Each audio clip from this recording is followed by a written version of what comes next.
If there is one truth the past months have forced us to accept, it is this. Nothing about what happened was random. Not the strange anomalies we brushed off. Not the unexplained signals that appeared and disappeared before anyone could fully decode them. Not the perfectly executed maneuvers of the 3I Atlas and the R2 SVEN as they slipped into our solar system with a level of control our most advanced spacecraft can only imitate in simulations. We wanted to believe these events were isolated, accidental, maybe even coincidental. But when you look at the pattern without wishful thinking clouding the view, the conclusion becomes almost embarrassingly obvious. This was preparation, not for exploration, not for curiosity, for something far larger, far more deliberate, and far more unsettling than humanity allowed itself to consider. From the beginning, their behaviour didn't match anything we'd expect from natural objects. Natural bodies drift. They spin unpredictably. They interact with gravity in ways that reveal flaws and weaknesses. These two did none of that. They approached with precision, adjusted positions with refinements smaller than the error margins of our instruments, and remained structurally stable despite conditions that should have shredded weaker materials long before they crossed the heliopause. A civilization that produces vessels like that is not experimenting. It is not improvising. It is executing a protocol designed long before humanity existed. That realization alone should have changed everything, yet most people tried to shrug it off as if denial could protect them from physics. What truly bothered scientists wasn't the ships themselves, but the unmistakable feeling that we were being evaluated. Observed not in the gentle, curious sense, but with a level of analytical detachment that made even seasoned researchers uncomfortable. Everything the ships monitored: our networks, our communications, our defensive postures, our emotional volatility pointed to a single conclusion. They were mapping us. They weren't here for scenery. They weren't here to watch sunsets or catalogue minerals. They wanted to understand how we react, how we break, how we adapt, and whether we are worth the effort of interacting with or eliminating. That's where the fear quietly shifted into something colder. If they came from a civilization capable of crossing interstellar distances with machines that stable, that silent and that efficient, then they have already outgrown every stage of development we still struggle with. They have solved energy scarcity. They have mastered propulsion. They have the industrial capacity to build vessels that can travel for centuries without visible decay. That kind of civilization does not rely on charity or idealism when it encounters another species. It relies on logic, on strategy, on cost-benefit analysis at a planetary scale. And here is the uncomfortable conclusion we kept circling around but never saying openly. Civilizations like that do not travel across star systems unless they need something. And if they need something, they are not going to ask politely. Humanity likes imagining alien contact as either a peaceful exchange of knowledge or a dramatic cinematic invasion. But the truth is rarely that theatrical. A civilization operating at that scale is not driven by sentiment. It is driven by resource logic. If they operate interstellar fleets, they need materials harvested across systems. They need energy sources mined from stars and planets. They need stable extraction routes. They operate like industrial ecosystems spanning light years. And in that ecosystem, Earth is not a philosophical question. It is an asset to be evaluated. This forces us to confront an even simpler truth. If we are useful to them, they might keep us. If we are neutral, they might ignore us while exploiting our system. If we are a threat, they will remove us with as little emotional weight as clearing a damaged branch from a functioning machine. The universe is indifferent. Machines designed by a civilization far older and more advanced than ours will be even more indifferent. There is no malice in this logic. Malice requires emotion. Efficiency requires none. But before we decide they came to destroy us, we need to acknowledge the other possibility. One that is less comforting than it sounds. What if this was the beginning of contact, not conquest? A test, not an attack? A structured evaluation meant to determine whether cooperation is possible. That idea sounds hopeful at first, but hope fades quickly when you consider the standards they might use to judge us. Cooperation between species is only sustainable if both sides offer comparable value. If one side is overwhelmingly superior, the relationship becomes extraction, not collaboration. If we fail their evaluation, they're unlikely to offer a second chance. And make no mistake, they were evaluating us long before we realised we were being watched.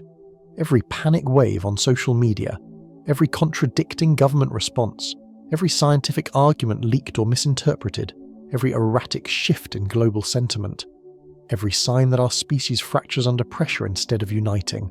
They recorded all of it. They watched us reveal our vulnerabilities without even trying to hide them.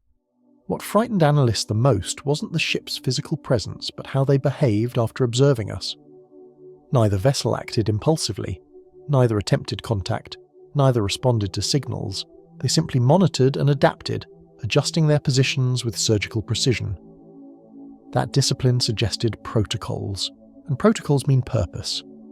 It is entirely possible these two ships were not the beginning of an invasion force, but the frontmost probes of a civilization that expands methodically, system by system, identifying which planets offer resistance, which offer partnership, and which offer resources. If that is true, then everything they have done so far fits a predictable pattern.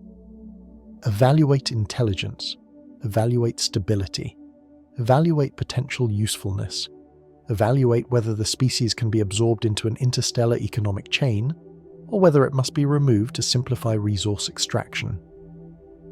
Humans do the same thing on Earth, just at a smaller scale. We study environments before building in them. We classify wildlife before approaching it. We remove threats before developing land. We exploit resources wherever they are cheapest to gather. If we apply the same logic to an advanced extraterrestrial civilization, the implications become brutally clear. We are not special. We are not protected. We are not automatically worth preserving. We are an energy-rich biological species living on a rare planet with abundant water, minerals, and complex chemistry. From an interstellar industrial perspective, that makes us a potential resource at best and an obstacle at worst. The ships did not behave like tourists. They behaved like auditors, and auditors are not swayed by emotion.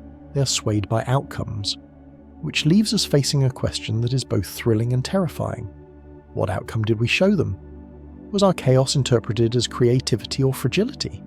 Was our fear seen as adaptability or instability? Was our technology perceived as promising or primitive? Was our global disunity seen as room for influence or proof that we cannot be trusted? We don't know, and that ignorance is the quiet terror beneath everything. But whatever the answer is, one thing feels certain. The appearance of the 3I Atlas and R2 SVEN was not the end of anything. It was the beginning. The beginning of a test, the beginning of an evaluation, the beginning of a process older and larger than our planet. Whether that process ends in cooperation, assimilation, or extinction is not up to sentiment or hope. It's up to how valuable we appear in the eyes of a civilization that measures worth on a scale humanity has never encountered, and we may already have shown them everything they needed to know. From the moment the 3I Atlas and R2 SVEN crossed into our detection range, every instinct within the scientific community told us their behaviour did not belong to anything we classify as natural. Nature does not fly straight lines through gravitational complexity.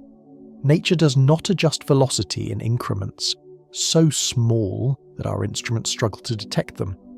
Nature does not behave like a system running on protocol, yet that is precisely what these vessels demonstrated protocol. A kind of interstellar discipline that suggested experience, routine, and a mission profile refined long before humanity ever learned to launch metal tubes into low orbit. The very first detailed reading showed something unsettling. Both vessels behaved identically despite travelling on separate vectors. Their corrections were synchronized. Their environmental responses were synchronized. Even minor fluctuations in reflected signals appeared synchronized. This kind of harmony doesn't emerge from unrelated natural bodies. It emerges from design. You don't get matching precision unless both craft were engineered to think or act according to the same internal logic. That alone should have ended all debates about whether these ships were random visitors. Randomness does not coordinate. What made this even stranger was how unaggressive their behaviour was. They didn't probe our atmosphere. They didn't adjust course toward Earth. They didn't emit targeted transmissions. Instead, they acted like observers trained specifically not to interfere. And that restraint is often more terrifying than hostility. Hostility is at least predictable. Restraint implies a purpose that doesn't require interaction yet. As more data arrived, analysts began to notice a disturbing pattern. Every time humanity reacted strongly politically, socially, emotionally, the ships altered their observational behaviour. Not directly in response to any signal we sent, but in response to the ripple effects our panic produced. When global attention spiked, their data intake widened. When nations increased surveillance, the ships adjusted positions to maximise visibility of our communication networks. It was never random. It was never chaotic. It was calculated, as if they were taking notes on how we handle stress. This pattern pushed us toward a conclusion nobody wanted to state aloud. We were not witnessing exploration. We were witnessing assessment. And assessment implies criteria. The question quickly transformed from, what are they doing here, to what exactly are they measuring? That shift alone changed the tone of every conversation across planetary defense groups. Because if someone arrives at your home and begins quietly evaluating the structure of your walls, the flow of your routines, and the reactions of your family, they are not here for sightseeing. They are determining whether your home is valuable, vulnerable, or expendable. Researchers identified several categories of behaviour that pointed toward a reconnaissance mission, rather than accidental entry. First, the vessels prioritised mapping high-density communication corridors as if identifying how our species functions under pressure. Second, they gathered environmental readings around artificial satellites, possibly testing the sophistication of our technology. Third, they monitored shifts in atmospheric radio noise, specifically the noise generated by human activity. None of this behaviour aligns with simple exploration. It aligns with intelligence gathering. But perhaps the most chilling observation was the way both ships interacted with gravity. Humanity treats gravity as a negotiable force only in theory. In practice, gravity dictates everything we do in space. But 3i Atlas and R2 SVEN behaved as if gravity were a suggestion rather than a rule.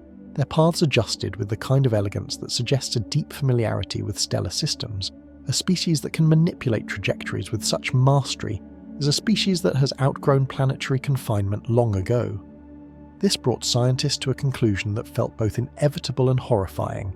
These vessels belong to a civilization operating at the industrial scale of stars, not planets. Their economy is not built around land or oceans.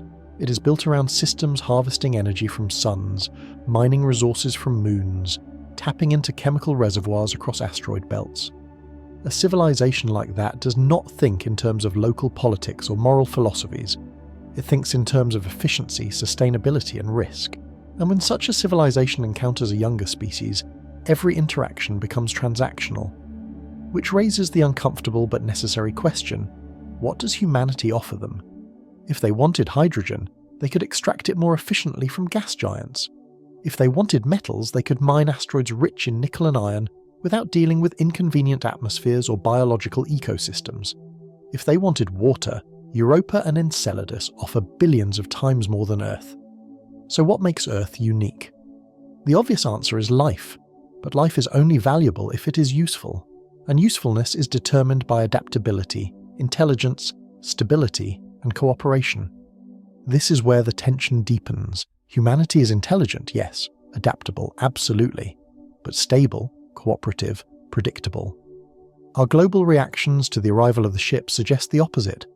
We fractured within days, governments contradicted one another, institutions argued over interpretations, populations panicked, dismissed, mocked, denied, and obsessed all at the same time. To observers evaluating whether humanity qualifies as a potential partner or a potential liability, this chaos was a significant data point. A civilization that loses composure under pressure may not be seen as a reliable collaborator. Worse, it may be seen as a danger, not because it is powerful, but because it is unpredictable. And if unpredictable species cannot be integrated, they are often removed. Nature does this. Human history does this. Interstellar civilizations almost certainly do this. At the same time, the ships appeared to test something deeper than our emotional resilience. Their path took them near several critical orbital lanes, almost as if they were evaluating how we route our satellites, how we structure our global information flow, and how quickly we respond to unexpected interference. Not a single disruption was observed, but the positioning suggested deliberate observation. It felt like a stress test, not of hardware, but of the species controlling it. This interpretation becomes even stronger when you look at how the ships behaved near shifts in Earth's collective mood. When public panic peaked, their observational activity heightened. When global tension eased, their behaviour slowed. It was as if they were mapping emotional turbulence like a measurable physical force. And in a sense, it is. Panic changes economies, it changes behaviour, it changes geopolitics. If you want to evaluate a species, you study what it does when pushed to the edge. By this point, most internal reports agreed on one thing. Nothing about this mission was impulsive. Nothing was accidental. Nothing was exploratory in the naive sense. The 3I Atlas and R2 SVEN were here to gather intelligence, and not on geological features or biological systems, but on us, our psychology, our communication, our decision-making patterns.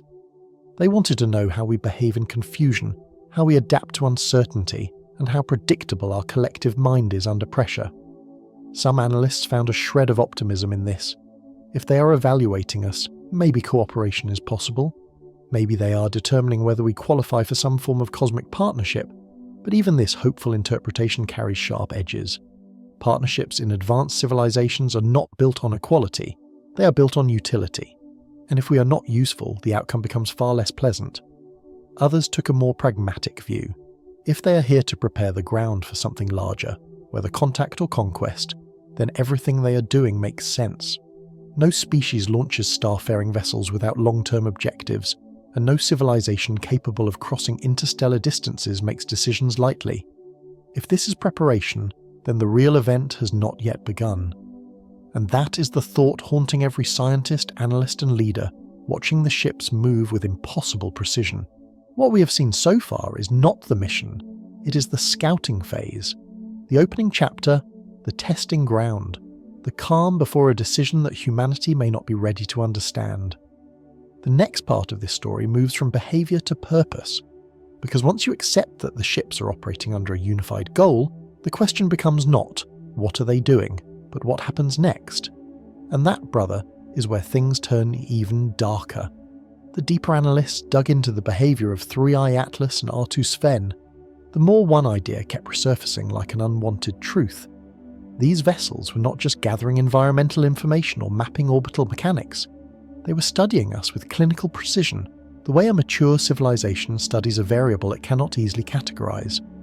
And the more we tried to dismiss their actions as harmless observation, the more obvious it became that there was nothing harmless about the way they watched.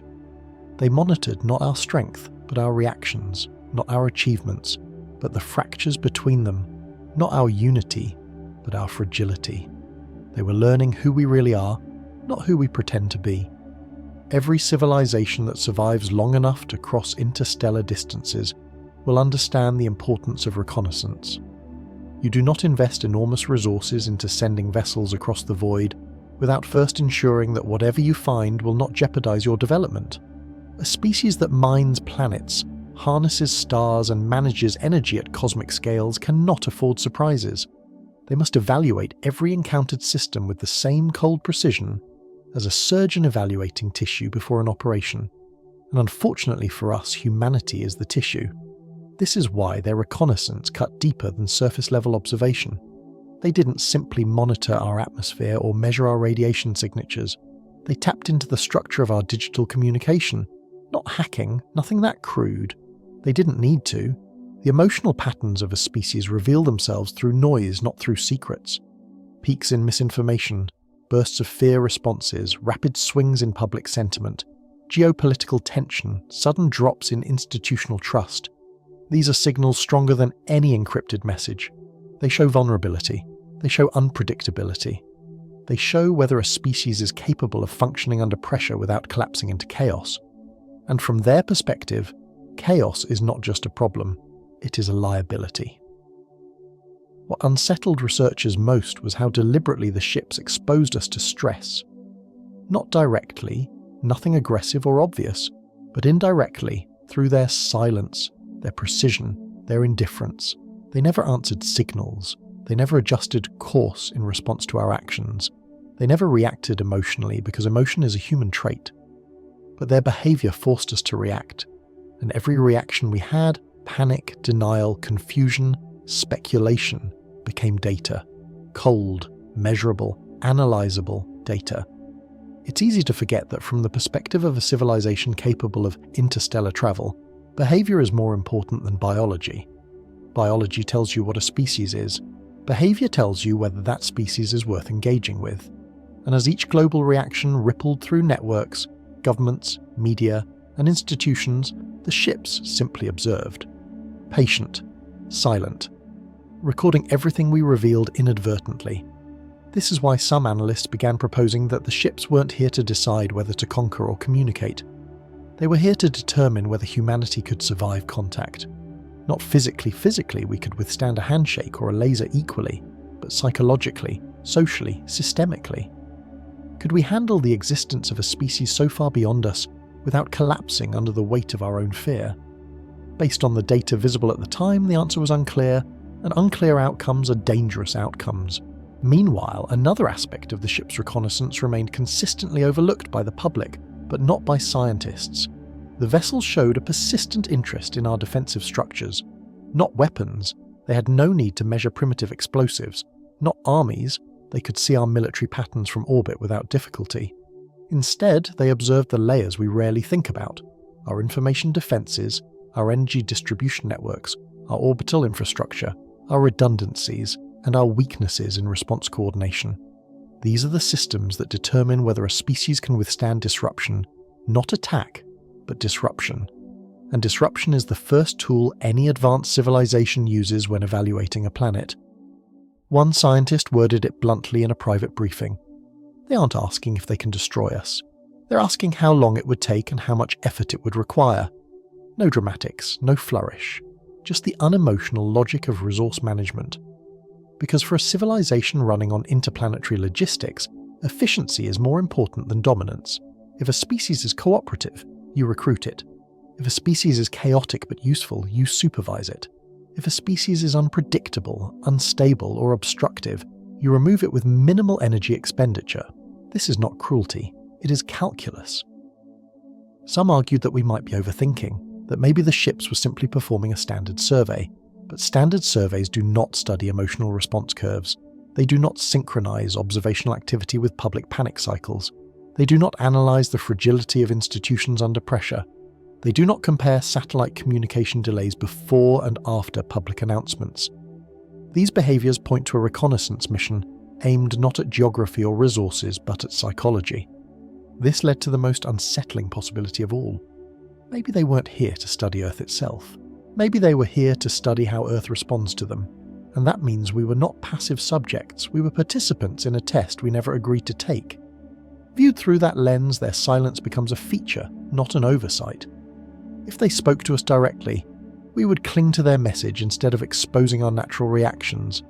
If they answered our broadcasts, they would distort the results of their assessment. By remaining silent, they forced humanity to reveal itself as it truly is: disunited, reactive, emotionally volatile, technologically ambitious, but strategically fragile. There is also the matter of timing. Why now? Why us? Why this system? The prevailing theory is simple. They have encountered us before in indirect ways. Our radio signals left the planet a century ago. Our heat signatures and atmospheric composition would have been detectable from light years away. If they operate a resource-based civilization, they must map habitable planets frequently. Earth would have appeared in their catalogues long before they arrived. The fact that they came now suggests that either they deem the time ripe for evaluation, or they are following a schedule determined by forces we cannot yet perceive. And if this is a schedule, then it is not personal, it is procedural. We are one of many species they may have assessed. Some passed, some failed, some never even understood they were part of a selection process. Humanity might believe contact is dramatic, emotional, meaningful, but to them, it might be routine. Another detail that supports this theory is the behavior of both ships relative to each other. They did not communicate, at least not through signals we can observe, yet their movements were coordinated so precisely that it resembled synchronized scouting. One took the outer approach vector, the other monitored the interior orbital plane. Together they formed a two-point triangulation system capable of tracking our technology from multiple angles. No natural event produces that, only strategy produces that. This coordination raised another possibility that these ships are not alone, but are part of a larger network. If their civilization operates fleets, then reconnaissance vessels like these are likely scattered across multiple systems simultaneously, gathering data and sending analysis back to a central hub. From their perspective, Earth is just one data point in a survey that spans hundreds of worlds. This interpretation, while terrifying, also carries a certain strange neutrality. If they are here to evaluate, then our fate is not emotional. It's not about domination or compassion. It's about criteria and whether we meet them. But before we can understand what criteria matter, we must accept that everything we have witnessed, their silence, their stability, their unbothered precision fits perfectly within the framework of civilizations that have evolved beyond scarcity. A civilization that has mastered interstellar travel does not fear unfamiliar planets, it only fears wasted effort. And effort will not be wasted on a species that cannot contribute, which leaves humanity suspended in an uncomfortable question.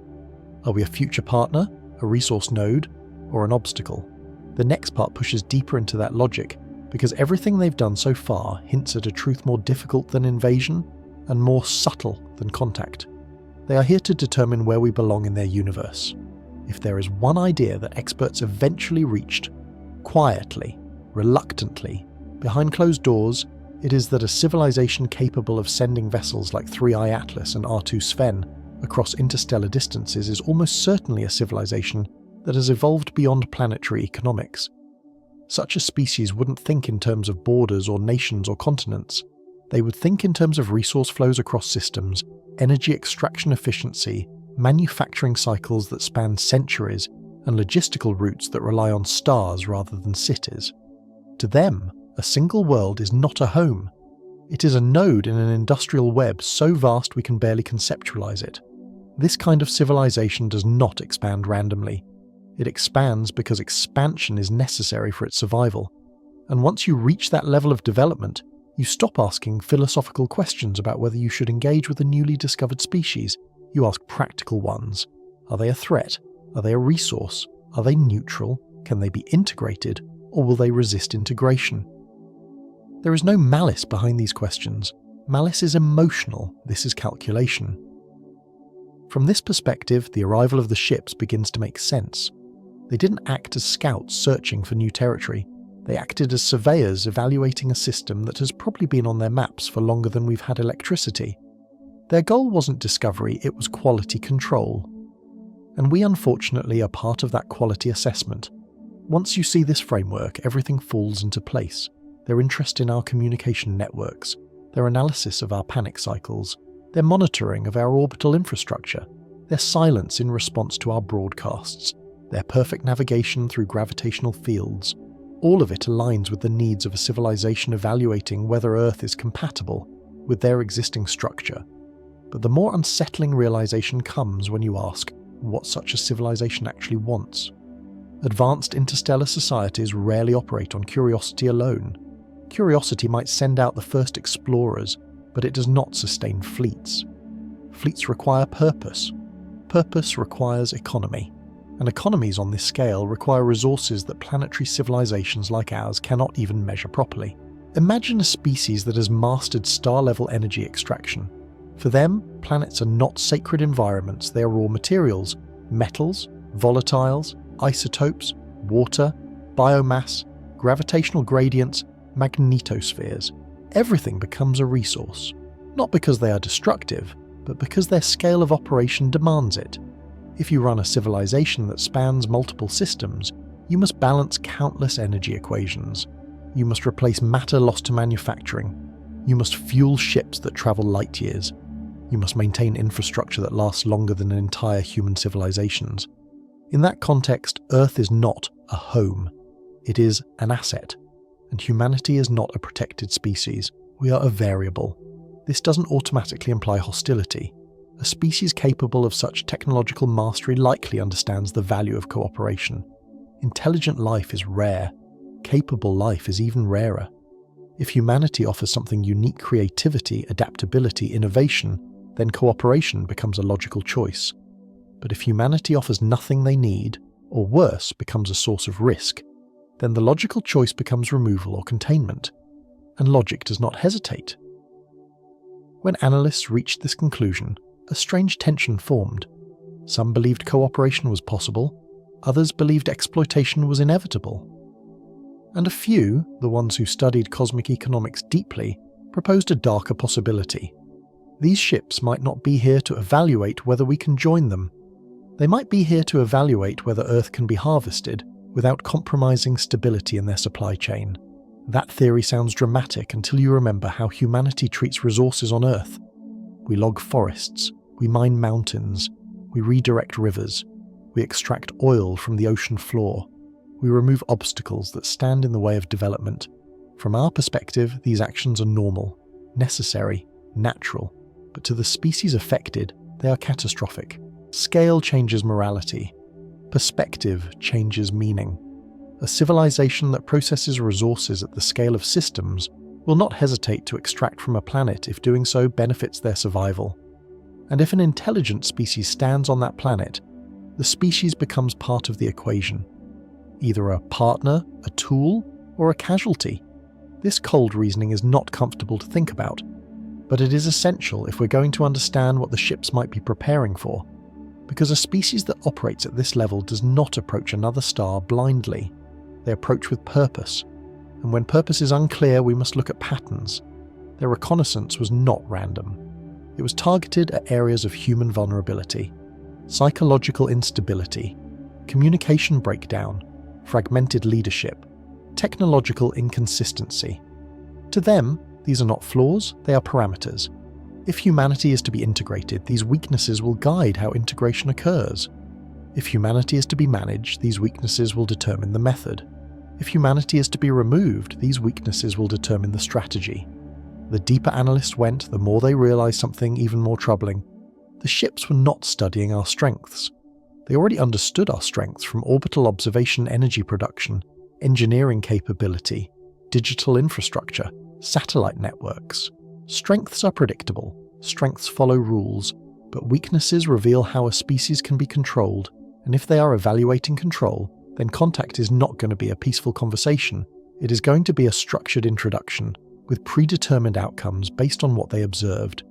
We are not negotiating, we are being categorized. At the same time, there is another interpretation, one that sits in the uneasy space between hope and dread. Perhaps they are not preparing for conquest, but for cooperation. A civilization this advanced would not waste time on a species they saw as irrelevant. If they are watching us closely, it might mean we matter. Not because we are equals, but because we have something they find useful. What that something might be is not clear. It could be biological diversity. It could be our adaptability. It could be our creativity under pressure. It could be something we have not identified yet. Advanced civilizations value attributes we might overlook. To them, we might represent a rare anomaly worth preserving or exploiting. The final and most difficult question is whether their purpose has already been decided. Everything we observed suggests the reconnaissance phase is complete. The ships gathered their data, processed our responses, evaluated our systems, and relayed conclusions to wherever their civilization resides. If they operate on long timescales, that relay might have been sent years ago. And if decisions are made far from here, the outcome could already be in motion.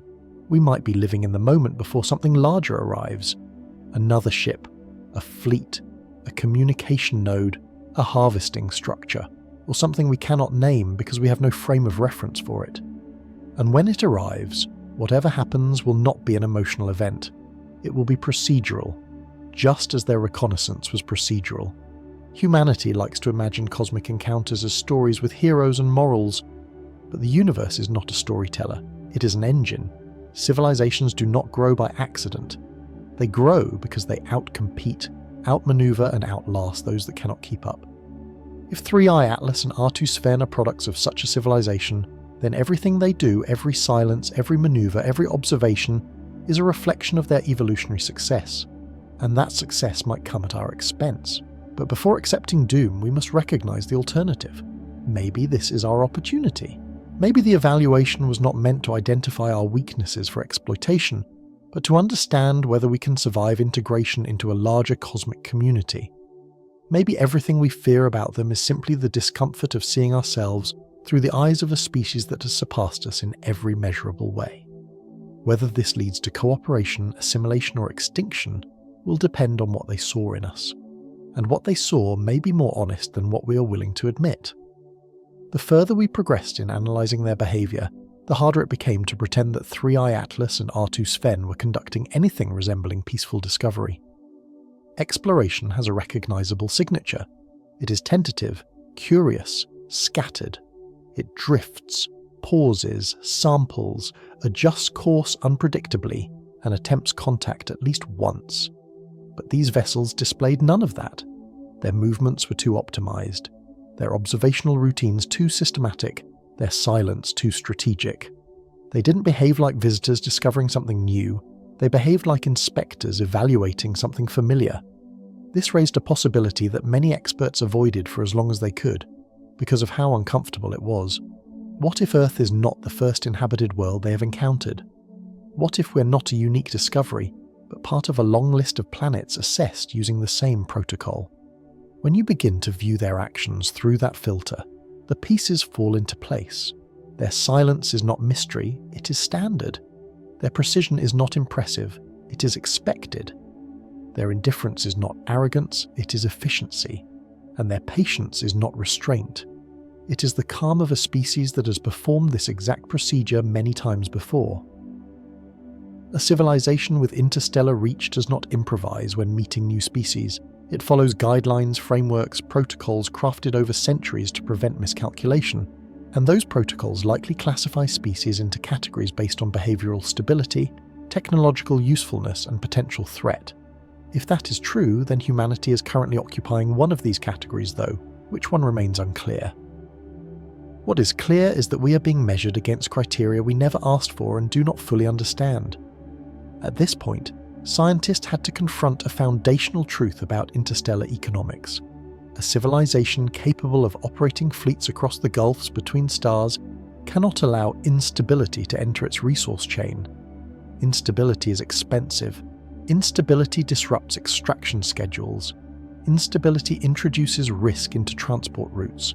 And worst of all, instability can propagate across connected systems. For a civilization built on multi-system logistics, even small uncertainties can rapidly scale into catastrophic inefficiencies. When you consider this, humanity's behaviour during the observation period becomes especially concerning. We didn't present ourselves as a stable species. We presented ourselves as volatile, fragmented, emotionally reactive, and heavily dependent on systems we struggle to control. Our networks collapsed under pressure. Our communications fractured into panic and speculation. Governments contradicted one another. Information mutated into fear, and fear mutated into chaos. Every weakness we hoped to hide revealed itself with alarming clarity. To an advanced civilization, these reactions are data points that carry weight. Because if they choose cooperation, instability becomes a burden. If they choose extraction, instability becomes a hazard. If they choose conquest, instability becomes justification. In all three cases, instability limits our usefulness and increases the cost of dealing with us.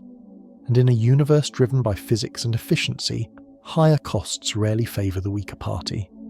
At the same time, some analysts argued that our weaknesses might not doom us entirely. They pointed out a detail often overlooked in fear-driven discussions. Humanity, despite its panic and fragmentation, demonstrated remarkable adaptability. Our systems may destabilize, but they also recover quickly. We respond to uncertainty with creativity. We build new structures rapidly. We innovate when pressured. This pattern might be valuable to a civilization seeking partners capable of rapid problem-solving. But usefulness under stress does not erase the core issue, our unpredictability. And unpredictability is a trait advanced civilizations tend to eliminate rather than embrace. As the ships continued their silent assessment, attention shifted toward a question more philosophical than scientific but unavoidable. What does a civilization like theirs value in another species? Intelligence, cooperation, efficiency, obedience, creativity, predictability? No one knew. But careful analysis of their behaviour suggested a chilling answer. They valued alignment. Alignment between intention and action. Alignment between communication and reality. Alignment between systems and outcomes.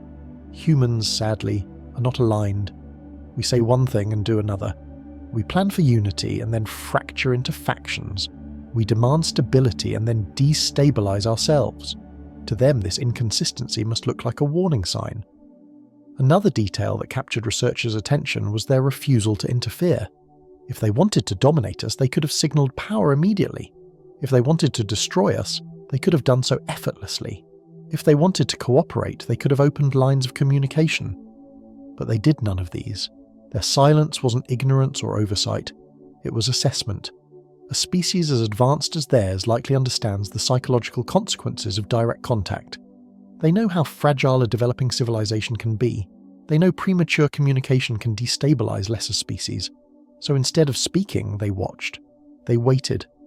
They measured whether humanity was capable of facing them without imploding. This raised a possibility that was equal parts hopeful and terrifying. Maybe they want to interact with us, but only under conditions we have not yet met. Maybe they have rules for contact. Rules that require certain levels of stability, intelligence, self-awareness, or cooperation. If we fail those criteria, contact becomes impossible. But if we pass them, interaction becomes beneficial. Of course, the darker interpretation remains equally plausible that they want to avoid contamination. Not biological contamination, but cultural, informational, and systemic contamination. A species that cannot control itself may damage the efficiency of others. A civilization operating at cosmic scale cannot afford unnecessary variables, so their rules for contact might not be about protecting us, they might be about protecting themselves. At this point, a provocative hypothesis emerged. What if the 3i Atlas and R2 SVEN were not analysing humanity alone, but analysing Earth's entire contribution to their potential economy? Advanced civilizations do not rely solely on minerals or raw energy. They rely on informational resources, predictable environments, stable extraction conditions, and biological systems that complement their own. Earth is rich in all four. This means Earth is valuable. But valuable things attract attention not because they are precious, but because they can be used. Some experts propose that if humanity proves incompatible with their goals, they may choose to keep the planet but not its inhabitants. This is not an emotional scenario, it is logical. If humans are a barrier to efficient resource extraction or interstellar cooperation, removing the barrier becomes an optimization step. History shows that humanity has done this repeatedly to species we deemed uncooperative or obstructive. We didn't do it out of hatred. We did it because it simplified the system. The uncomfortable truth is that we cannot assume extraterrestrial morality aligns with ours. In fact, morality at higher levels of advancement often becomes abstract, decoupled from emotional sentiment. Efficiency replaces ethics. Stability replaces compassion. Predictability replaces empathy. That doesn't make them evil, it makes them logical, and logic will not spare us simply because we wish it would. Then there is the hopeful perspective, the idea that these vessels are evaluating whether humanity can join a larger network of civilizations. Cooperation at cosmic scale demands intelligence, resilience, and adaptability. We have all three, but cooperation also demands discipline, unity, and predictability. These we lack. If they value diversity of thought, creativity, or emotional intelligence, we might indeed qualify as partners. But if they value stability over expression, then humanity becomes a liability rather than an asset. This leads to the core of the dilemma. We do not know what they want. We do not know how they judge. We only know that they are not acting randomly. Nothing in their behaviour suggests spontaneity. Everything suggests intention. An intention, when shaped by a civilization far older and more advanced than ours, is almost impossible for us to decode. As the assessment continued and the ship's behaviour remained steady, a realization began to settle across scientific institutions. Whatever decision they make next will not be based on our hopes or fears. It will be based on the results of their analysis. They have already seen who we are. They have seen our fractures, our strengths, our contradictions, our resilience, our instability. They have more data on humanity than any human institution has ever gathered, and that data will determine whether we are approached, ignored, used, or erased. The next stage of their mission will reveal which. As the assessment phase stretched on, a shift began to take place in how scientists interpreted the behaviour of 3i Atlas and R2 SVEN. Up until this point, Most theories focused on their role as observers, silent auditors, collecting data from a distance. But a deeper look at their movements, especially the subtle repositioning they performed across orbital layers, suggested something more elaborate than passive surveillance. They weren't only measuring our weaknesses, they were measuring our responses to uncertainty itself, not as observers studying an external event, but as examiners watching how a species behaves when caught inside a system it cannot control. This realization forced researchers to reframe a fundamental assumption. Maybe the ships were not simply evaluating humanity. Maybe they were placing humanity under stress intentionally, not through aggression, but through ambiguity. Ambiguity is one of the strongest psychological forces in existence. It reveals who a species is at its core. When you remove certainty, you expose instinct. When you remove control, you reveal structure. And when you remove stability, you reveal resilience. If they wanted to know what humanity truly was, silence would be the most efficient tool at their disposal. Under this interpretation, every part of their behavior becomes diagnostic. Their refusal to communicate tests how we handle unanswered questions. Their perfect movements challenge our technological confidence.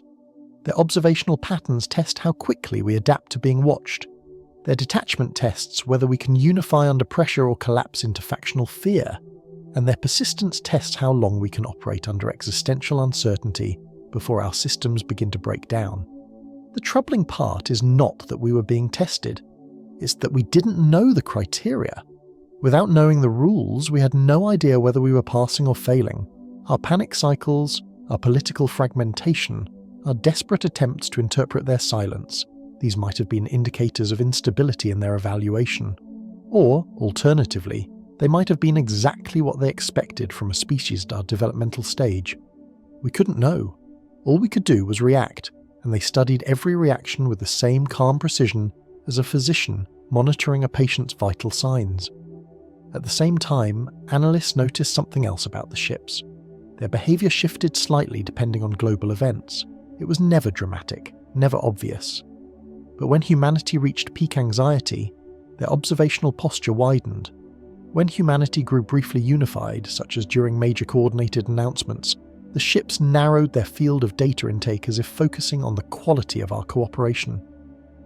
This subtle alignment between their behavior and our collective mood frightened many scientists, not because it suggested threat, but because it suggested adaptation. They weren't just watching, they were adjusting. Calibration on this scale indicates one thing: the results mattered.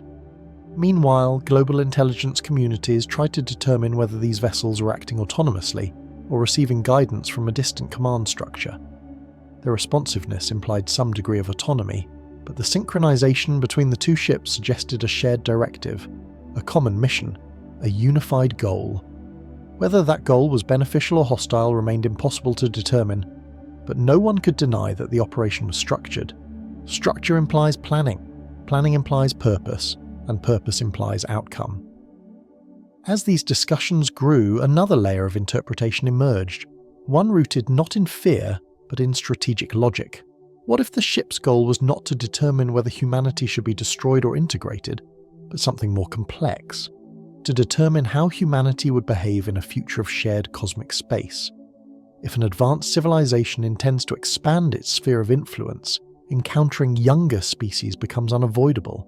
Some younger species might be aggressive, some cooperative, some unstable, some adaptable. If humanity continues evolving, there is a chance we will one day move beyond our solar cradle. And when we do, whether we cooperate or conflict with others will depend on who we are now. Under this model, 3i Atlas and R2 SVEN might be less judges and more analysts, gathering long-term behavioral data to predict how humanity would act once it reaches higher levels of capability. In other words, they might be projecting our future based on our present. This interpretation is unsettling in its own way because it suggests that they see us not as we are, but as what we might become. And if our potential conflicts with their long-term objectives, then allowing us to grow unchecked becomes a risk. Risk is something advanced civilizations cannot tolerate. They have survived too long and expanded too far to allow unpredictability into their system. Predictability is not a preference, it is survival. At the same time, one hopeful but difficult consideration appeared. Perhaps they were not determining whether we were dangerous to them, but whether we were dangerous to ourselves. Humanity's technological curve has been accelerating rapidly for the last century, far faster than our social maturity. We have built systems capable of changing the planet, yet we cannot stabilize our own relationships. We have created weapons capable of extinction, yet we struggle with communication. If they observed this imbalance, and they almost certainly did, then they might see us as a species nearing a transition point. The moment when a species gains the power to destroy itself often determines whether it matures or collapses. Some scientists suggested that the ships were here to evaluate whether we are capable of navigating this transition without annihilating ourselves. If we cannot, then contact becomes pointless. Attempting cooperation with a species destined for self-destruction is a waste of cosmic resources. But if we can survive this period, then we might be worthy of being brought into a broader interstellar framework. This is a hopeful interpretation, but also a humbling one. It implies that humanity is not a threat, but a question mark. Still, the more pessimistic analysts argued that none of these scenarios invalidate the darker one. A civilization that operates at interstellar scale has no sentimental attachment to the survival of younger species. If humanity complicates their future plans, removal becomes an efficient solution. Not emotional, not vengeful, efficient. And history shows that efficiently driven decisions have shaped the universe more than compassion ever has. But the most disturbing realization emerged when comparing the ship's behavior with known models of pre-contact scenarios. Everything 3I Atlas and R2 SVEN did aligns perfectly with reconnaissance protocols observed in nature patterns seen in predator-prey dynamics, territorial expansions, and evolutionary competition. The stronger entity observes the weaker. It assesses, it waits, it determines the most beneficial path, and then, once evaluation is complete, it acts with precision. If these vessels were following a similar framework, then the observation period was merely phase 1. The logical next step is decision. Every expert understood this, though few wanted to say it. Something will follow the reconnaissance phase. Another vessel, another signal, another shift in behavior, something. And whatever that something is will reveal the outcome of the assessment humanity never asked to take. The ships were not random. They were not confused. They were not lost. They followed a sequence, and sequences end with conclusions. This leaves humanity suspended in a moment unlike anything in its history. We are being studied not by a rival nation, not by an unknown environment, but by a civilization that operates at a scale we can barely imagine. A civilization that has outgrown fear, scarcity, and hesitation. A civilization whose patience means inevitability. The test is nearly complete. The evaluation is nearly over, and whatever comes next will not be shaped by our wishes, but by their calculations. As the implications of their reconnaissance became harder to ignore, attention shifted towards something even more fundamental than their mission, their nature. Not biological nature. We had no evidence of life on board, not cultural nature. We lacked any window into their beliefs or psychology. What we could infer, however, came from the one thing they revealed openly, their technology. The behavior of 3I Atlas and R2 SVEN was itself a form of communication, a message delivered not through words but through capability. And when you interpret that capability honestly, without wishful thinking, you begin to understand what kind of civilization we are dealing with. A civilization with ships like these is not merely advanced, it is refined, mature, hardened by time and scaled beyond anything humanity could imagine. Their vessels are not experiments or prototypes or one-off marvels. They behave like mass-produced tools, precise, reliable, predictable in function, and optimized for efficiency. This alone tells us that their industrial foundation is enormous. No species casually constructs interstellar vessels unless doing so is as routine to them as building airplanes is to us. For them, starflight might not be an achievement, it might be infrastructure. Once you accept that, a clearer picture forms. They likely operate across multiple systems simultaneously. They likely manage extraction hubs, manufacturing facilities, energy collectors, and transport routes that stretch across light years. Their civilization may not even be planetary anymore.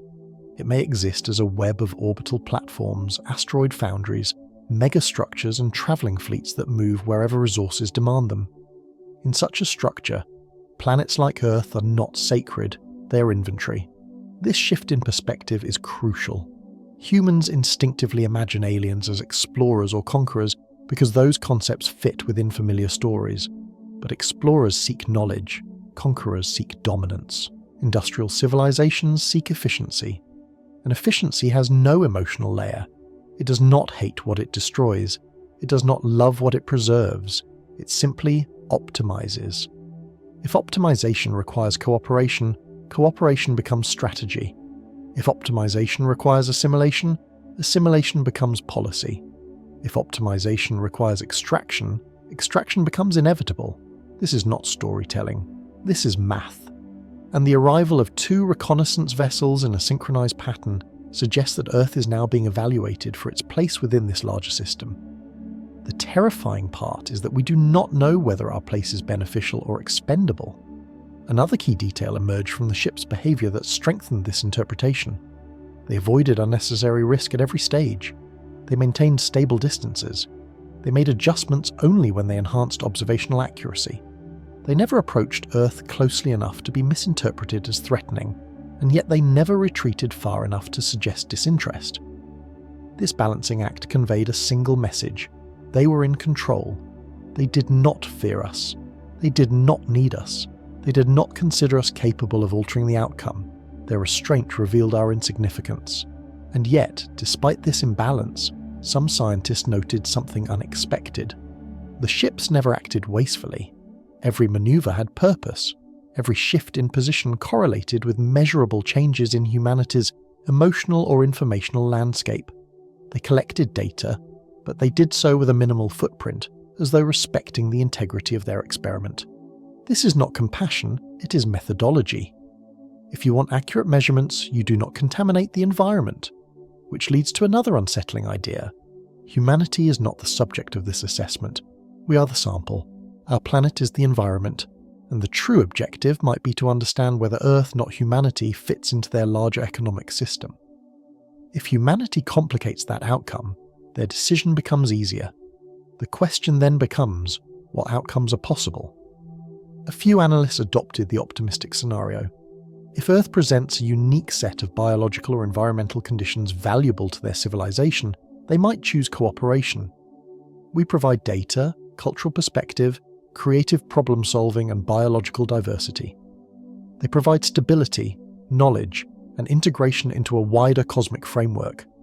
This scenario requires one thing, that we are more useful alive than absent. A more realistic scenario is coexisting subordination. Humanity remains on Earth but under strict oversight, much like protected species and ecological reserves. We continue to exist, but with limited autonomy, while the larger civilization handles energy extraction, orbital management, and industrial operations around the system. In this model, we are tolerated, not partners, not equals, tolerated. The darkest scenario, one that analysts mention in private but never in official writing, is that Earth is valuable, but humanity is not. If our presence destabilizes the planet's potential role in their network, they will remove the destabilizing variable. Not violently necessarily. Advanced civilizations do not always rely on explosions. They understand planetary engineering, they understand chemical dynamics, they understand biological fragility. If they chose to erase us, they could do so with frightening efficiency and without ever being seen. This is not prediction, this is acknowledgement of scale. But there is another interpretation, one that sits uncomfortably between hope and dread. What if they are not evaluating Earth for integration or extraction at all? What if they are evaluating humanity to determine whether we are ready for a larger existential reality, one in which cosmic civilizations interact, compete, trade, and sometimes conflict? Not every species survives exposure to this reality. Some collapse under the pressure, others adapt, others are consumed by stronger powers. If they are testing whether we can handle a universe filled with species more advanced than ourselves, then their presence is not threat but threshold. A threshold humanity may or may not be ready to cross. Researchers examining long-term behavioral data noticed something peculiar. Human reactions to the ships, while chaotic, revealed a trait that advanced civilizations might value: rapid emotional recovery. Panic didn't last. Denial didn't last. Confusion didn't last. Humanity oscillated wildly, but always returned to a baseline of curiosity, resilience, and stubborn hope. This adaptability could be seen as strength. Species that collapse under uncertainty do not evolve. Species that endure it, even messily, progress. But adaptability without stability can be dangerous to outsiders. A species that shifts emotional states quickly can form alliances just as quickly as it can break them. It can make decisions unpredictably. It can escalate conflict unintentionally. For a civilization that values predictability, we are both impressive and alarming. This conflict between our resilience and our instability may be why the ships remained silent. To speak prematurely would distort the results. To engage before evaluation was complete would contaminate their understanding of who we truly are. They watched our strongest moments and our weakest. They watched us argue, unite, fracture, and rebuild. They watched our governments scramble. They watched our scientists disagree. They watched our societies panic online while pretending everything was normal offline. And they learned more about humanity in a few months than we have learned about ourselves in years. The question now is whether what they learned benefits our survival or seals our fate. If their civilization values diversity and adaptability, humanity might be the kind of species they seek as collaborators. If they value stability above all else, humanity may be too volatile to trust. If they value efficiency, humanity's unpredictability becomes a liability. And if they value resources above relationships, humanity becomes irrelevant. What makes this moment so unsettling is that the decision, whatever it is, will not be emotional. It will not be dramatic. It will not be personal. It will be procedural. A step in a process set in motion long before our species evolved. We are nearing the end of the assessment. Their silence is not ignorance. It is analysis. Their distance is not fear. It is perspective. Their patience is not weakness. It is confidence. The next phase will reveal what role they believe humanity should play in the universe. A partner, a subject, a resource, or a problem to remove. As analysts continued piecing together the implications of the ship's behaviour, a new question emerged. One that shifted the tone of every internal briefing. If 3i Atlas and SVEN were indeed gathering intelligence, then what were they preparing that intelligence for? Reconnaissance is never the final step. It is preparation, a prelude to something larger. And the more closely researchers studied the pacing of their actions, the clearer it became that the reconnaissance phase was winding down, not because it was complete, but because the ships no longer needed additional information. They had already collected everything necessary to move forward.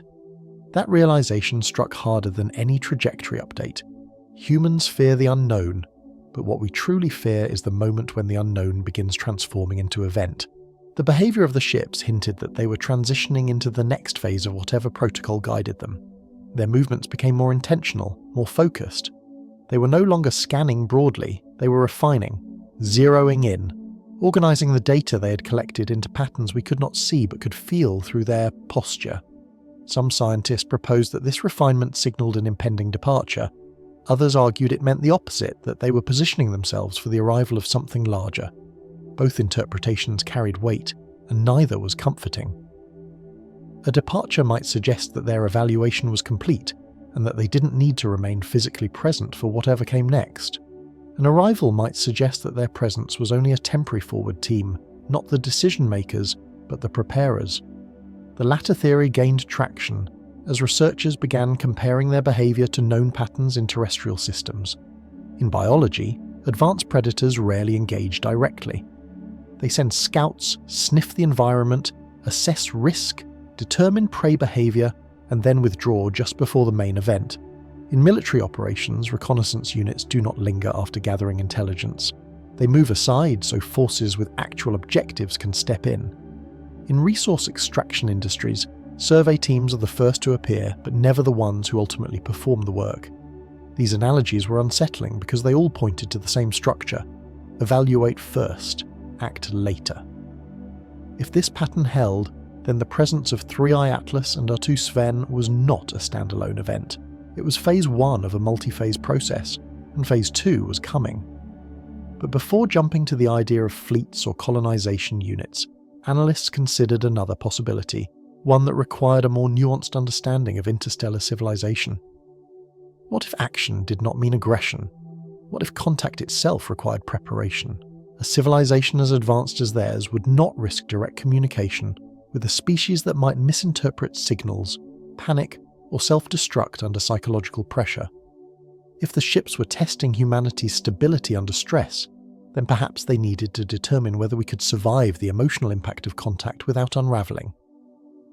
This idea became more compelling when analysts reviewed global behavioral data.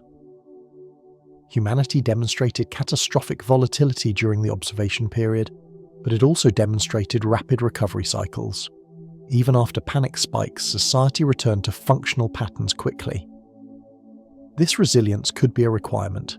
If contact is a profound shock, only species capable of stabilizing themselves afterward can participate in a larger cosmic network. Species that cannot recover become liabilities, and liabilities threaten stability. From this perspective, the ship's silence might not indicate hostility. It might be part of a psychological stress test. Controlled exposure, not enough to collapse us, but enough to reveal our thresholds. If humanity failed to recover from uncertainty, then full contact would become impossible. If we recovered, then contact becomes feasible. This scenario casts the vessels in a new light, not as invaders, but as evaluators determining whether humanity is emotionally mature enough to withstand the truth of a populated universe. But even this hopeful interpretation carries a darker undertone. If we fail the test, the outcome will not be gentle. A civilization that values stability above all else will not allow an unstable species to propagate chaos once interstellar communication becomes possible. If they intend to integrate us, they must ensure we will not destabilize their network. If they intend to avoid us, they must ensure we cannot reach them. The logic remains the same: stability above sentiment. Still, some analysts insisted that humanity was misinterpreting their motives entirely. They argued that perhaps their objective was neither extraction nor cooperation, but something more foundational: understanding our potential. Maybe they weren't here for what we are now, but for what we could become. A young species on a technological rise may one day become a valuable partner or a dangerous rival. Evaluating potential rivals early is standard practice in every competitive system, from ecosystems to empires. A civilization that has survived long enough to build interstellar fleets almost certainly practices long-range risk assessment. If this is true, then humanity is not being evaluated for immediate usefulness. We are being evaluated for long-term behavior. Will we remain confined to our system for millennia, posing no threat? Or will we eventually expand outward, our instability magnified across space? The ships may not fear what humanity can do today.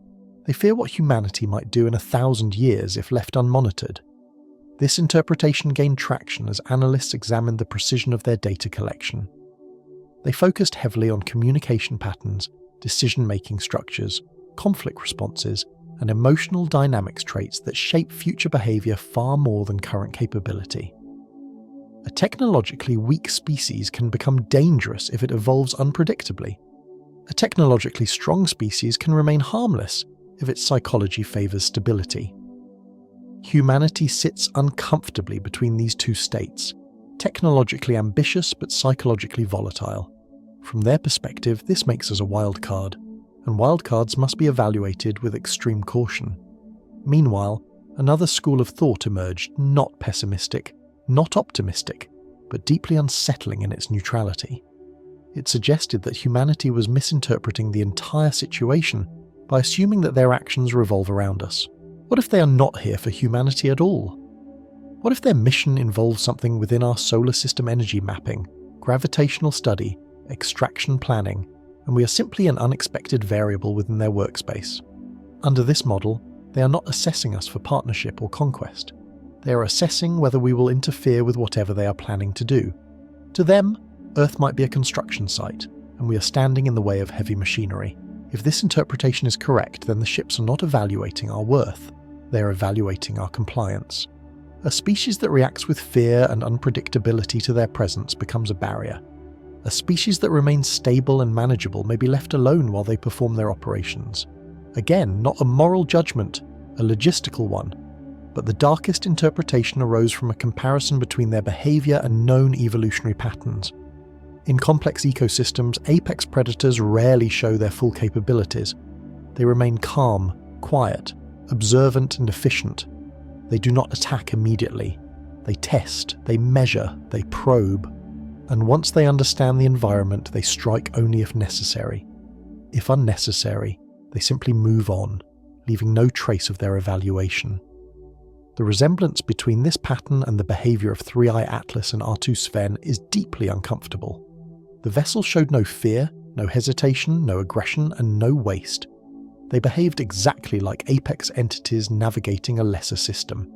Whether they intended harm or not, the power imbalance was undeniable. And in such imbalances, intent matters far less than capability. As researchers compiled every behavioural pattern observed, one conclusion became unavoidable. Whatever happens next will not resemble our expectations. It will not align with human stories of contact or invasion. It will follow their logic, not ours. And their logic has already revealed its foundation efficiency, stability, and long-term planning. Humanity is nearing the point where their silence will break not through words, but through action. The reconnaissance is ending. The data has been gathered. The next step is coming. And we are not the ones who decide what that step will be.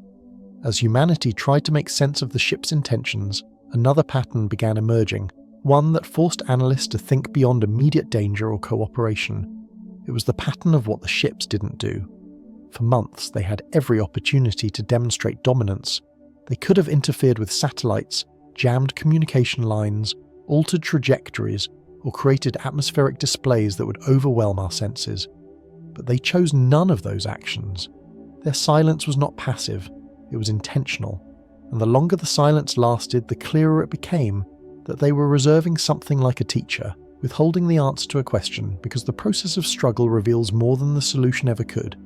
This silence pushed humanity into its own reflection.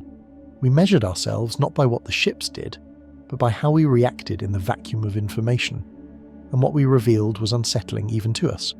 Within weeks of their arrival, humanity split into ideological extremes. Some glorified the ships as potential saviours, others viewed them as omens of destruction. Governments became suspicious of one another, fearing unequal access to alien technology. Markets fluctuated wildly. The global communication stream fractured between curiosity, fear, obsession, denial, and opportunism. If the ships intended to measure whether humanity could remain stable under uncertainty, the answer was unmistakable. Not for long. But beneath the chaos lay something more subtle, a pattern that the ships themselves seemed to detect. Humanity did not crumble entirely. After every panic phase came a stabilization phase. After every burst of misinformation came bursts of clarity. People adapted quickly, even if imperfectly. The global system bent, but did not break. It trembled, but did not collapse. This resilience intrigued analysts because it hinted at why the ships continued observing rather than acting. Perhaps they expected the chaos. Perhaps they understood that young species wobble before they find balance. Maybe they weren't looking at the panic itself, but at the recovery path that followed. If this is true, then their evaluation goes beyond capability or threat. It extends into something deeper, predictive modelling of our cultural evolution. They may not care what humanity is right now. They may care what humanity will become when the shock of contact fades and adaptation stabilizes. A species capable of learning from fear is different from a species consumed by fear, and humanity, for all its volatility, has shown the ability to learn rapidly from existential pressure. Still, optimism must be grounded in reality, and reality shows that humanity's strengths do not erase its weaknesses. In fact, our greatest weaknesses were exposed at a scale never before recorded. Every flaw in our communication networks, every inconsistency in leadership, every vulnerability in emotional stability became visible from orbit. If the ships wanted to identify points of leverage, places where our species could be persuaded, manipulated, or controlled, they already had a near-perfect map. Influence does not require invasion. It requires understanding where to apply pressure. This led to another uncomfortable possibility. Maybe the ships were not here to assess whether to destroy or collaborate, but to design the optimal method of engagement. Not the purpose of the engagement, just the method. If they intend cooperation, they need to know how to communicate without destabilizing us. If they intend exploitation, they need to know where resistance is weakest. And if they intend removal, They need to know the minimal level of action required to achieve it.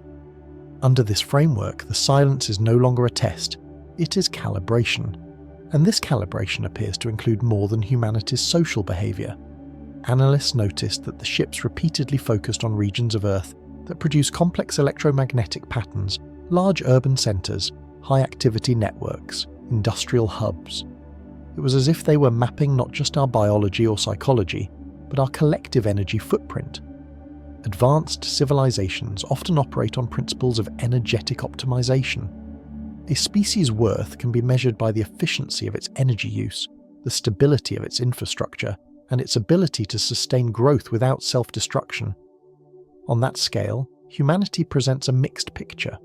We generate massive amounts of energy, but lose almost as much through inefficiency. We build sophisticated systems, but they are fragile and prone to cascading failures.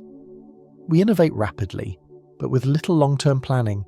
A civilization like theirs would see this not as incompetence, but as immaturity, a stage they themselves likely passed long ago. Such immaturity is both opportunity and danger. It means we can grow. It also means we can become volatile if not guided. This brings us to a theory that made even the most skeptical scientists pause. The ships might be here not to judge humanity's fate, but to prepare humanity for a future we do not yet know exists. A future where isolation is no longer an option. A future where remaining invisible in the universe is impossible. If interstellar civilizations regularly traverse star systems, then humanity's emergence as a technological species has placed us on a cosmic map. They cannot allow instability at this frontier. They must determine whether we can integrate into broader cosmic dynamics without causing disruption. Some analysts went further, proposing that the arrival of the ships might not even have been triggered by our technological development. Instead, it may have been triggered by our visibility. The moment we began broadcasting signals into space, we ceased being an unknown species. Our atmosphere began showing chemical signatures of industry and artificial heat patterns. These traces spread across the universe at the speed of light. At some point, those traces reached a civilization that already had the capability and interest to investigate. If this timeline is correct, then their arrival is not personal, it is procedural. Humanity became detectable. Detectable species are evaluated. Evaluated species are classified. And classified species are either integrated, ignored, exploited, or removed. Not because the universe is cruel, but because the universe is structured. But if evaluation is procedural, then the presence of two ships becomes more meaningful. It suggests redundancy, cross-confirmation, two perspectives gathering independent but synchronized data to avoid error. A civilization that plans for redundancy is a civilization that fears risk. And if a civilization fears risk, then contact becomes one of the riskiest events in its operational model.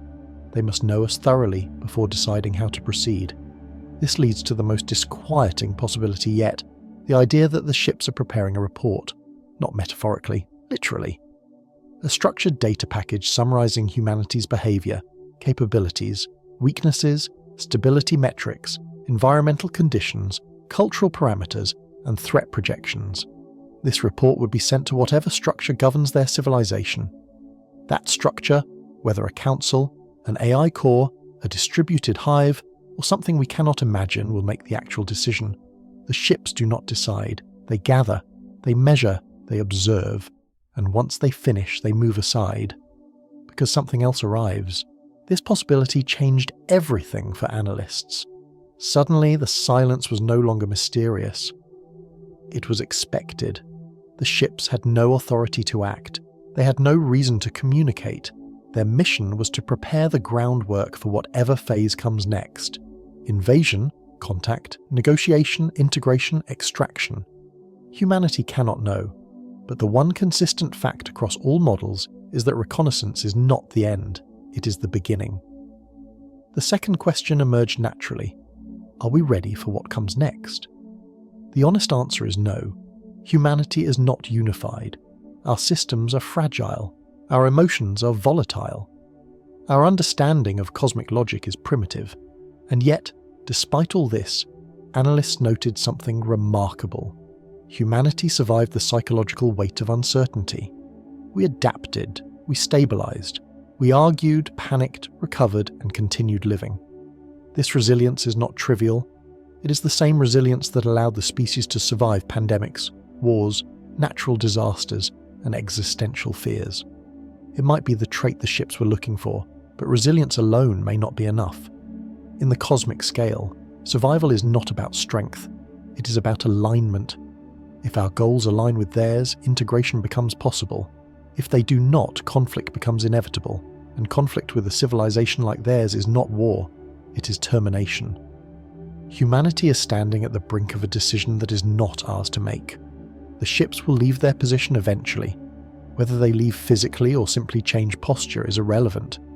The important part is that someone or something will respond to the data they collected, and when that response arrives, humanity will finally understand what role it has been assigned in the architecture of the universe: partner, subject, resource, or obsolete.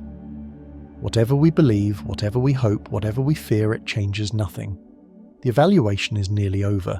As the ships continued their silent orbit, analysts around the world began focusing on a question that had been quietly avoided for months. What exactly happens after reconnaissance ends? No one wanted to ask it aloud, because the moment you ask, you admit that something must follow. But the behavioural pattern of 3I Atlas and R2 SVEN left no doubt. These vessels were not here indefinitely. They were fulfilling a purpose, and purposes once completed lead to consequences. The clearest sign of this shift came when their observational routines began narrowing. Instead of monitoring broad environmental and social patterns, they focused on specific regions of Earth, as if refining the final components of a long-running analysis. It wasn't aggression, it wasn't curiosity, it was the exact behavioural shift that occurs when a system transitions from data collection to decision preparation. That subtle transition is what made scientists uneasy. Reconnaissance has a rhythm. First broad analysis, then refinement, then silence. And silence is usually the moment before action. But interpreting action is where theories began to diverge dramatically. Some believed the ships were preparing to leave, taking with them a complete dataset that would be processed elsewhere. Others believed the ships would remain in place to coordinate the next steps of a larger incoming structure. And a third, far more unsettling hypothesis emerged. The ships were not preparing for something external at all. They were preparing us. This interpretation came from comparing their behaviour with patterns observed in both biological and artificial intelligence systems. In many species, tests of resilience, cooperation, and response to stress are prerequisites for integration into a social hierarchy. In AI training frameworks, stress is applied to evaluate adaptive capacity, error tolerance, and stability under uncertainty. When researchers mapped these concepts onto the ship's actions, the results aligned more tightly than anyone expected. We were not just being observed, we were being tested for compatibility. Compatibility with what was unclear: a network, a hierarchy, a supply chain, a communication system, a political structure, a biological integration. The possibilities range from fascinating to catastrophic. But the central idea remained. Whatever their civilization valued, they were determining whether humanity could fit inside it without causing instability. This led analysts to examine the ship's behaviour in deeper detail.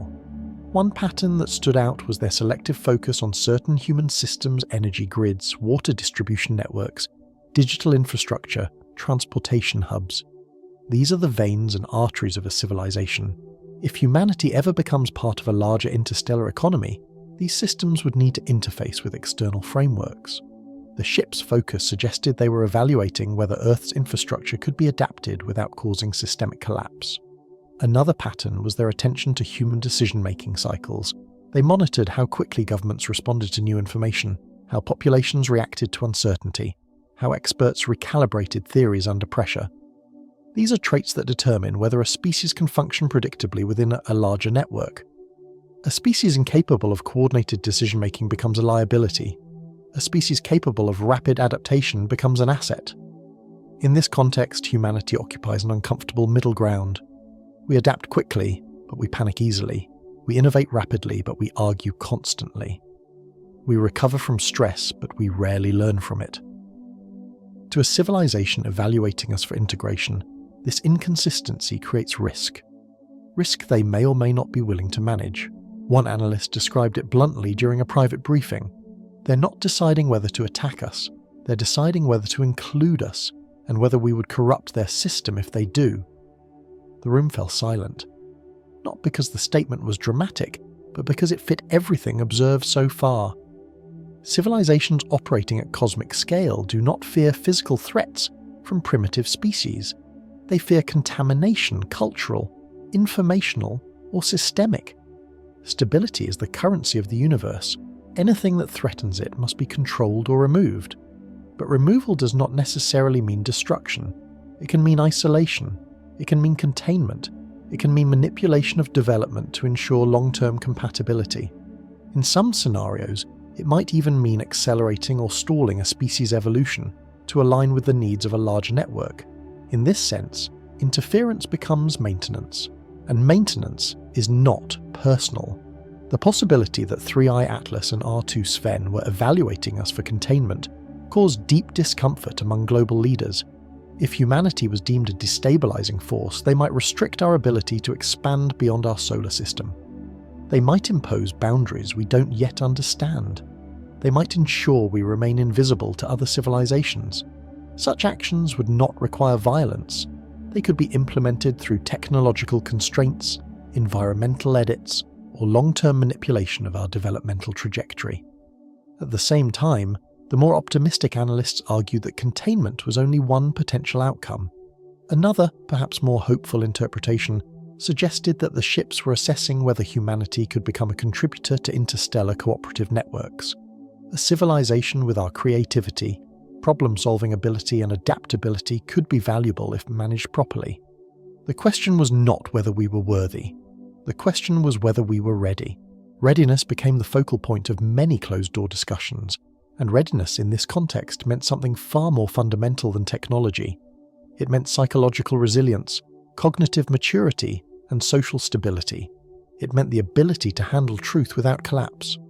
If humanity could not maintain stability in the face of mystery, it certainly could not handle the reality of cosmic politics, shared space, or interspecies coexistence. Viewed through this lens, the ships were not just testing humanity, they were preparing to deliver the verdict. The silence that followed their final observational adjustments grew heavier than any broadcast could have been. Every drop in activity felt like a countdown. Every stable reading felt like a held breath. Scientists began referring to this phase as the compression point, the moment when all variables narrow before a transition. Something always follows the compression point. A revelation, an event, a shift, and the ships knew it. But what form would that shift take? This question divided analysts sharply. Some believed the next phase would be communication, not a greeting or a dialogue, but a structured informational event designed to establish boundaries, convey rules, or introduce humanity to a framework much larger than itself. Others believed the next phase would be infrastructural, perhaps the appearance of a larger vessel designed to initiate physical interaction with Earth's orbital environment. And a smaller group feared the next phase would be corrective, an adjustment to the solar system itself, to align it with their goals. But the darkest theory was also the simplest. The ships might activate something already present, something dormant, something seeded long ago. The idea was met with skepticism initially, until analysts compared the pattern of their observational focus with geological, atmospheric and electromagnetic anomalies recorded over the last several decades. The matches were not perfect, but they were numerous enough to raise questions. Had Earth been surveyed before? Had something been left behind? If so, the ships may not be preparing us for contact. They may be preparing whatever was left here for activation. This possibility changed the tone of every discussion instantly.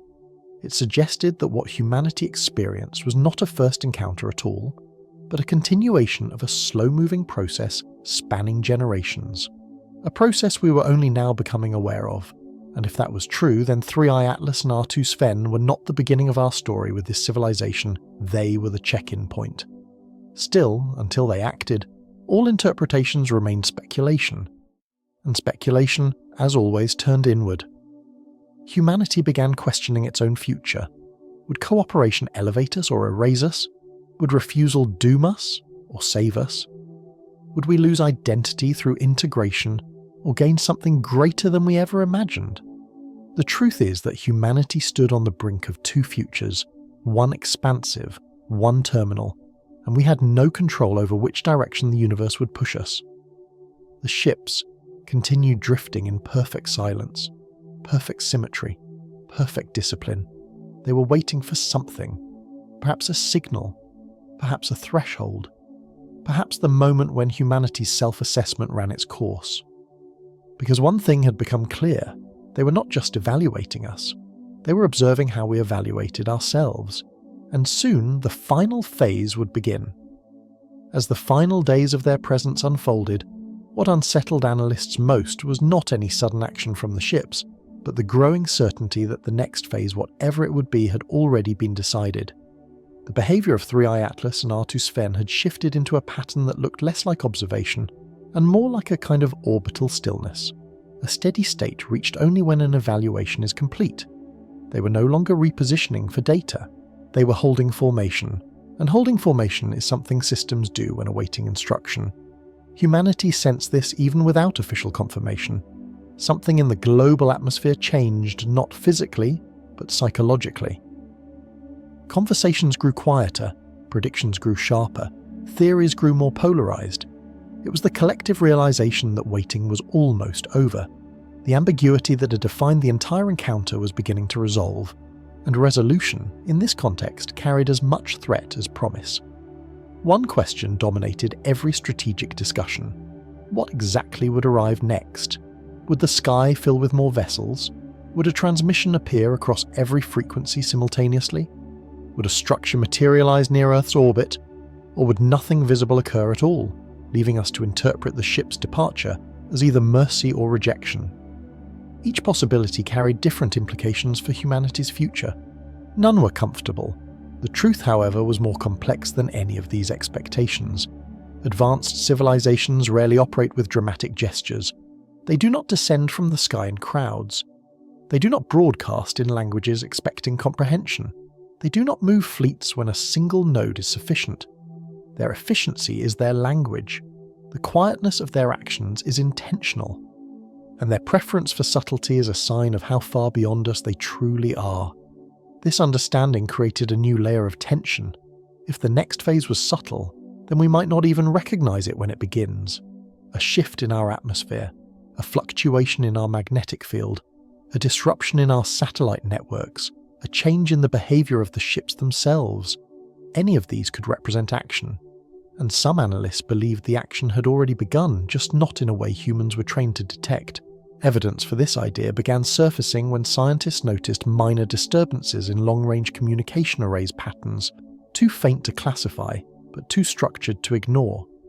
These disturbances aligned with the ship's orbital position, pulsing at intervals that didn't match environmental interference.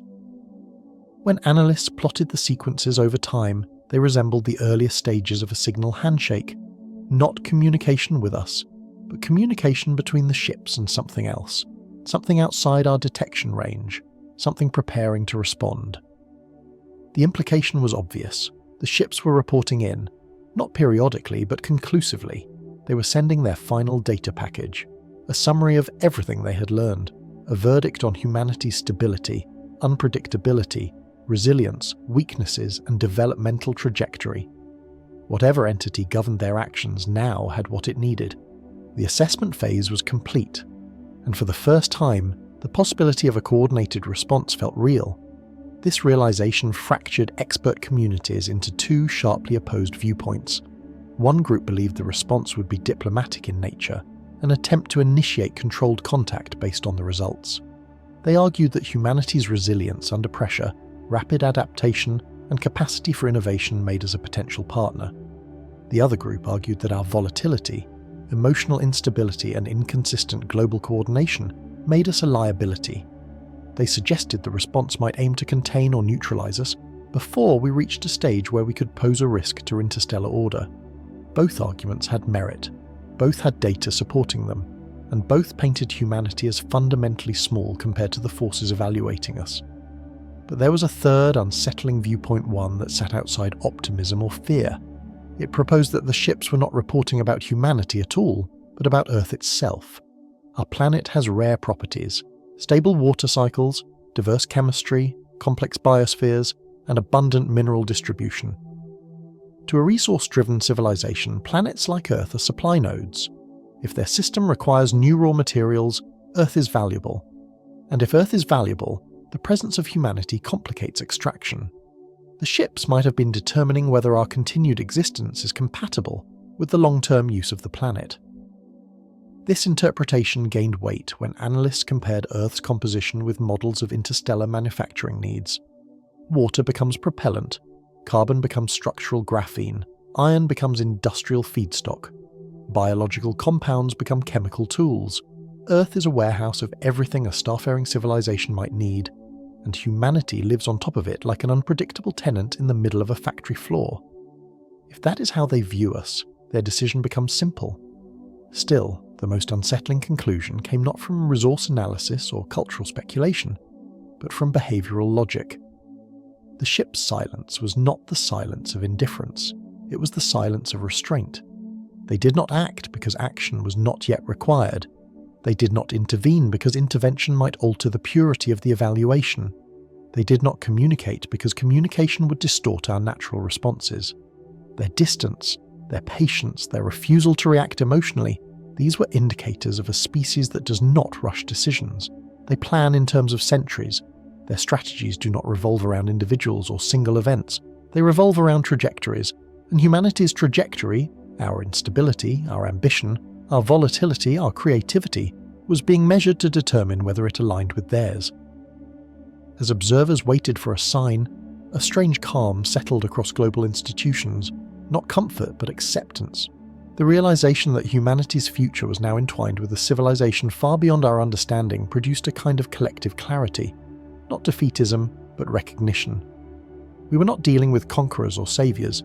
We were dealing with a system, a vast, ancient, interlocking system that operated with a precision humanity could barely replicate in its simplest machines. Some experts believed that this system might offer humanity a chance to evolve beyond our limitations, a chance to join something greater than ourselves. Others believed that integration would erase our identity, turning humanity into a subordinate node in a cosmic network, and a smaller group feared we would not be given a choice at all. But amid all the theories, one truth remained impossible to escape. The evaluation was over. The next phase would begin. And whatever that phase brought, humanity would face it without preparation, without influence, and without negotiation. The ships themselves gave the final hint. In the last hours of observation, both vessels adjusted their orientation, not by repositioning, but by altering the angle of their sensor arrays. It was subtle, barely detectable, but unmistakably intentional. To analysts, it looked like acknowledgement, not communication, just recognition of completion, the kind of posture a machine assumes when waiting for further instruction. Humanity watched the stillness of the vessels with a quiet dread that ran deeper than fear. Fear can be irrational, fear can be emotional, but this was something else entirely, an understanding that the universe had finally noticed us, evaluated us, and placed us within a category we might never know.